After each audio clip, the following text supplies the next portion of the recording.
Kozhikode medical college ആശുപത്രിക്കെതിരെ വീണ്ടും ചികിത്സാ പിഴവ് ആരോപണം. പ്രസവ സമയത്ത് പുറത്തെടുക്കുമ്പോൾ നവജാത ശിശുവിന്റെ വലതു കൈന്റെ എല്ല് പൊട്ടിയതായി കണ്ടെത്തി. ആശുപത്രി അധികൃതർ മാതാപിതാക്കളെ കാണിക്കുന്നതിന് മുൻപ് കുട്ടിയുടെ കയ്യിൽ പ്ലാസ്റ്റർ ഇട്ടു.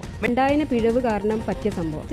ചികിത്സാപ്പിഴവ് ഒരു ദിവസം എത്ര ചികിത്സാപ്പിഴവ് റിപ്പോർട്ട് ചെയ്തിട്ട് കപ്പടിക്കുന്നു എന്നത് ഒരു കോമ്പറ്റീഷൻ ആയിട്ടാക്കി മാറ്റിയാൽ ഏത് മീഡിയ വിൻ ചെയ്യും? പൊളിക്കൂല്ലേ? പ്രസവത്തില് കുഞ്ഞിന്റെ കൈ ഒടിഞ്ഞു, വളരെ വിഷമം തോന്നുന്ന കാര്യം തന്നെയാണ്. പക്ഷെ ഉടനെ അത് ചികിത്സാപ്പിഴവായി. ആദ്യമേ പറയട്ടെ, ഈ പറഞ്ഞ ന്യൂസിൽ അവിടെ എന്ത് സംഭവിച്ചു എന്നതിന്റെ എക്സ്പ്ലനേഷൻ അല്ല ഈ വീഡിയോ. മറിച്ച് പ്രസവ സമയത്ത് ഉണ്ടാവുന്ന ചില കണ്ടീഷനുകൾ നിങ്ങൾ അറിഞ്ഞു വെച്ചാൽ ഇത്തരം തെറ്റിദ്ധാരണകൾ ഉണ്ടാവുന്ന ഒഴിവാക്കാം എന്നതുകൊണ്ടാണ്.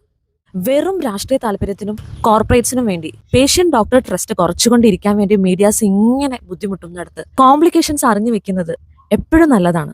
മാക്സിമം ആളിലേക്ക് ഷെയർ ചെയ്യുക. ഒബ്സ്ട്രക്റ്റഡ് ലേബർ, ഷോൾഡർ ഡിസ്റ്റോഷ്യ, ഇത് രണ്ടും ഞങ്ങൾ ഡോക്ടേഴ്സിനെ സംബന്ധിച്ച് ശരിക്കും നൈറ്റ് മെയർസ് തന്നെയാണ്. ഉള്ളിലുള്ള കുഞ്ഞിന്റെ വെയിറ്റ്, പ്രസവിക്കുന്ന അമ്മയുടെ ഹൈറ്റ്, ഇടുപ്പിലിന്റെ വീതി, ഇതൊക്കെ അനുസരിച്ചിട്ട് അവർക്ക് പ്രസവിക്കാൻ പറ്റുമോ എന്ന് നേരത്തെ തന്നെ അസസ് ചെയ്യാറുണ്ട്. എന്നാൽ കൂടി ട്രയൽ ഓഫ് ലേബർ എന്നൊരു ഓപ്ഷൻ ഉണ്ട്. കാരണം പെയിൻ വന്ന് കുഞ്ഞിറങ്ങി വരുമ്പോൾ ഇടുപ്പിലെ ലിഗമെന്റ് ഒക്കെ എത്രമാത്രം സ്ട്രെച്ച് ചെയ്യുന്നതനുസരിച്ചിട്ട് ചിലപ്പോൾ ഡെലിവറി പോസിബിൾ ആവാറുണ്ട്.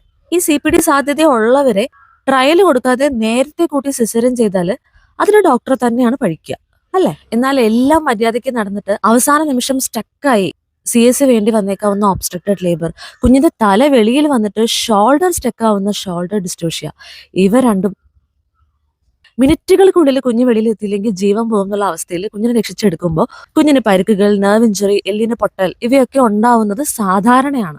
ഷോൾഡർ സ്റ്റക്ക് ആവുമ്പോൾ അത് ഇടുപ്പിലിന്റെ താഴെ നിന്ന് മാറ്റാൻ ഉപയോഗിക്കുന്ന മാനുവറിൽ ഈ എല്ലിന് പൊട്ടൽ വരിക, ഈവൻ കുഞ്ഞിന്റെ ജീവൻ പോകുന്ന അവസ്ഥയിൽ തോളല് മനഃപൂർവ്വം പൊട്ടിച്ചിട്ട് വരെ എടുക്കാം എന്നത് പോലും മാനേജ്മെന്റ് ഓപ്ഷനാണ്. ഇതൊന്നും കൈപ്പിഴയല്ല. ജീവൻ രക്ഷിച്ച ഉടനെ തന്നെ പൊട്ടൽ ഉണ്ടാവാമെന്ന് മനസ്സിലാക്കി എക്സ്റേ എടുത്ത് അത് അപ്പൊ തന്നെ കണ്ടുപിടിച്ച് കുഞ്ഞിന്റെ കൈ അനങ്ങി അത് മാറിപ്പോയി സർജറി ഒന്നും വേണ്ടി വരല്ലേ എന്ന് കരുതി പെട്ടെന്ന് തന്നെ പ്ലാസ്റ്റർ ഇട്ടു എന്നതൊക്കെ പ്രശംസിക്കേണ്ട കാര്യങ്ങളാണ്. 3 മാസം കൊണ്ട് ആ കൈ ശരിയാക്കി എടുക്കാം. പക്ഷെ 3 നിമിഷം കൊണ്ട് അത് ചെയ്തില്ലായിരുന്നെങ്കിൽ ഒരു ജീവൻ പോവില്ലേ? ഒരു കാര്യം ചോദിക്കട്ടെ, ഒരാൾ കൊക്കയിലേക്ക് വീഴാൻ പോയിട്ട് നിങ്ങൾ സഹായിക്കാൻ പിടിക്കുമ്പോൾ അയാളുടെ കൈ ഒടിഞ്ഞൊന്ന് നോക്കാറുണ്ടോ? ഇനി ഒടിഞ്ഞാലും പ്രശ്നം ഉണ്ടാവുമോ? അത്രയൊക്കെ ഇവിടെ ഉള്ളൂ.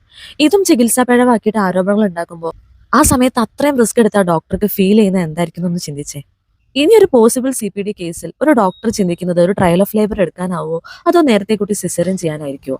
അതൊന്ന് ആലോചിച്ച് നോക്കൂ. തന്റെ സേഫ്റ്റി ആണ് വലുത് എന്നൊരു ഡോക്ടർ ചിന്തിക്കുന്നിടത്ത് സിസേറിയൻ റേറ്റ് ഉയരും. അതിന് കാരണക്കാർ ഇത്തരം മീഡിയാസും. നഷ്ടം സംഭവിക്കുന്നത് നിങ്ങൾ ഓരോരുത്തർക്കും ആയിരിക്കും. അതുകൊണ്ട് എന്തിന്റെയും കോംപ്ലിക്കേഷൻസ് അറിഞ്ഞു വെക്കുക, അത് നെഗ്ലിജൻസ് ആക്കുന്നതിന് മുമ്പ്.